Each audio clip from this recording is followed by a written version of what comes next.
નમસ્કાર, આપ જોઈ રહ્યા છો સંદેશ ન્યૂઝ. હું છું પ્રીતિ. રાધનપુર પોલીસ મથકના લોકઅપનો એક ચોંકાવનારો વિડીયો વાયરલ થતા જ પોલીસની કામગીરી સામે સવાલો ઉભા થયા છે. 36 લાખ રૂપિયાની ઉચાપતના ગુનામાં બંધ આરોપી જહાર અબારી લોકઅપની અંદર જ બિંદાસ રીતે મોબાઈલ ફોનનો ઉપયોગ કરતો કેમેરામાં કેદ થયો હતો. ગત ફેબ્રુઆરી મહિનાના આ સીસીટીવી ફૂટેજ વાયરલ થતા જ ભારે ખળભળાટ મચી ગયો છે. તો ઉચાપત અંગે ફરિયાદ કરનાર અરજદારે કરેલી આરટીઆઈમાં ખુલાસો થયો છે કે તત્કાલીન પીઆઈ આર.કે. પટેલે આરોપીને વીઆઈપી ટ્રીટમેન્ટ આપીને સાચવ્યો હતો. લોકઅપ જેવા સુરક્ષિત સ્થળ સુધી મોબાઈલ ફોન આખરે કેવી રીતે પહોંચ્યો તેને લઈને અનેક શંકા કુશંકાઓ સેવાઈ રહી છે. ત્યારે આ મામલે જવાબદાર પોલીસ કર્મચારીઓ સામે કડકમાં કડક કાર્યવાહી કરવામાં આવે તેવી માંગ ઉઠી રહી છે. વધુ વિગતો સાથે વિષ્ણુ ઠાકોર જોડાઈ ગયા છે. વિષ્ણુ, ફેબ્રુઆરી માસનો આ વિડીયો છે, ત્યારે શું વિગતો સામે આવી આ વિડીયો અંગે અને અરજદાર દ્વારા શું આક્ષેપ કરવામાં આવ્યો છે? જી ચોક્કસથી પાટણના રાધનપુરમાં પોલીસ સ્ટેશનમાંથી ખાખી વર્દીને દાગ લગાડતી એક અત્યંત ગંભીર ઘટના સામે આવી છે. જેમાં અગીચણા ગામમાં મંડળીમાં 36.25 લાખની મોટી રકમની ઉચાપત કરવામાં આવી હતી, જેને લઈને પાટણ જિલ્લા રજિસ્ટર શાખા દ્વારા તેઓ સામે પોલીસ ફરિયાદ નોંધવામાં આવી હતી.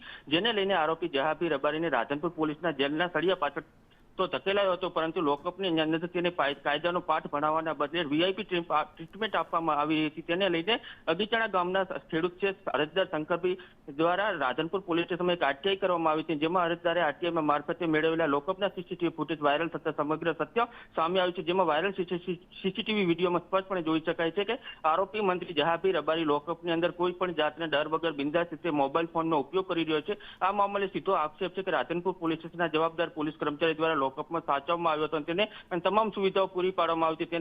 તેવા ગંભીર આરોપ અરજદારો લગાવવામાં આવ્યો છે. અહીં હવે સૌથી મોટો સવાલ ઉભો થયો છે કે કડક સુરક્ષા ધરાવતા લોકઅપમાં આરોપી સુધી આધુનિક મોબાઈલ ફોન પહોંચાડ્યો કોણે, અને તે સવાલો ઉભા થઈ રહ્યા છે. શું પોલીસ કર્મચારીઓને મિલીભગત વગર લોકઅપમાં મોબાઈલ વાપરવો શક્ય છે? શું ઉચ્ચ પોલીસ કર્મચારીઓના કિસ્સામાં તત્કાલીન પીઆઈ આર.કે. પટેલ અને જવાબદારી પોલીસ સ્ટાફ સામે પોલીસ તપાસના આદેશ આપીને સસ્પેન્ડ જેવા કડક પગલાં ભરશે? ત્યાં તમામ સવાલો તેમની સામે ઉઠી રહ્યા છે. હાલ તો અરજદાર દ્વારા તમામ પુરાવા અને સીસીટીવી ફૂટેજ સાથે ઉચ્ચ કક્ષાએ રજૂઆત કરવામાં આવી છે, ન્યાયની માંગ કરવામાં આવી છે, ભ્રષ્ટાચારી અધિકારીઓ સામે કાયદેસરની કાર્યવાહીની માંગણી કરવામાં આવી રહી છે. બિલકુલ, આભાર વિષ્ણુ તમામ વિગતો માટે. તો જે પ્રમાણે એકદમ સુરક્ષાની વચ્ચે જે કેદીને રાખવો જોઈએ તેને વીઆઈપી ટ્રીટમેન્ટ આપવામાં આવી અને એવો આક્ષેપ કરવામાં આવ્યો છે અરજદાર દ્વારા કે તત્કાલીન પીઆઈ દ્વારા જ જહાર અબારી સુધી ફોન પહોંચાડવામાં આવ્યો હતો, તે જ ફોન ઓપરેટ કરવા દેતા હતા, તેની મંજૂરી આપતા હતા. તો શું પછી પીઆઈ કે પછી અન્ય પોલીસ સ્ટાફ દ્વારા પૈસા લઈને લાંચ લઈને આ પ્રકારની વીઆઈપી સુવિધા આપવામાં આવતી હતી? કેદીને જો આ પ્રકારની વીઆઈપી સુવિધા આપવામાં આવે, કારણ કે તે આરોપી છે, 36.50 લાખની ઉચાપત તેણે કરી છે, તો આખરે એને શા માટે વીઆઈપી ટ્રીટમેન્ટ આપવામાં આવી રહી છે? જેલમાં કેદીને સજા આપવામાં આવે છે, તેને કાયદાનો પાઠ ભણાવવા માટે જેલમાં મોકલવામાં આવે છે, જેલ હવાલે કરવામાં આવે છે, પરંતુ અહીંયા બિંદાસ રીતે આ આરોપી જે છે કોઈ સજા નથી કાપી રહ્યો, તે તો મજા કરી રહ્યો છે, મોબાઈલ ઓપરેટ કરી રહ્યો છે, સાથે સાથે પોતાના મિત્રો સાથે સગાઓ સાથે તે વાતચીત પણ કરી રહ્યો છે. એટલે કે તેને જેલ જેવું કંઈક લાગતું જ નથી. બધી જ વીઆઈપી ટ્રીટમેન્ટ તેમને આપવામાં આવી છે.